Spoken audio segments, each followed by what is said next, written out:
ঈদের ছুটি শুরু হওয়ার সাথে সাথে মহাসড়কে বেড়েছে যানবাহন চাপ। টাঙ্গাইল বঙ্গবন্ধু সেতুর ওপর একাধিক গাড়ি বিকল হওয়ায় সেতুর পূর্ব থেকে মহাসড়কের কালিহাতী উপজেলার সল্লা এলাকায় থেমে থেমে চলছে যানবাহন। গাজীপুর অংশেও ধীরগতিতে চলছে যানবাহন। যাত্রীরা বলছেন, সড়কের পাশে বাস থামিয়ে রাখার কারণেই তৈরি হয়েছে এই যানজট।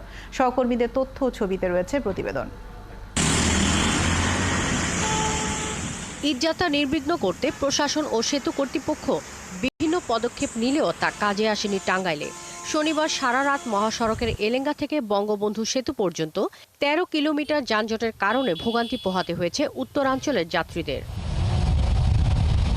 তবে রবিবার সকাল থেকে তা কিছুটা কমে কালিহাতী উপজেলার সল্লা থেকে বঙ্গবন্ধু সেতুর পূর্ব এলাকার জোকাচর এলাকা পর্যন্ত ৫ কিলোমিটার অংশে থেমে থেমে চলছে যানবাহন।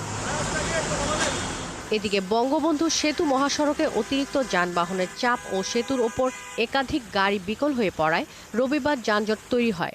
তবে এরই মধ্যে পূর্ব এলাকাতেও যান চলাচল স্বাভাবিক হতে শুরু করেছে বলে জানান অতিরিক্ত পুলিশ সুপার।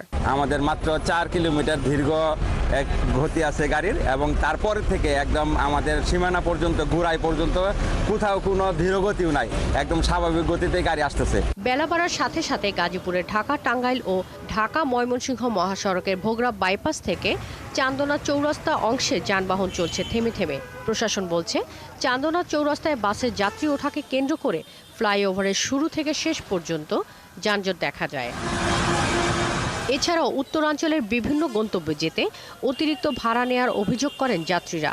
এদিকে পুলিশ জানিয়েছে, যানজট কমাতে কাজ করছে পুলিশের একাধিক টিম। এদিকে আজ থেকে ঈদের ৪ দিন ঢাকা চট্টগ্রাম মহাসড়কে পণ্যবাহী যান চলাচল বন্ধ থাকবে। কুমিল্লায় যানবাহনের চাপ থাকলেও কোনো যানজট নেই। ঈদে ঘরমুখী মানুষ স্বস্তিতে বাড়ি ফিরছেন।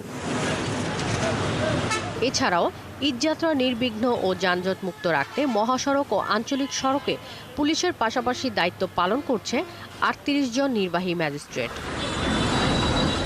শাকিলা শম্পা, ৭১।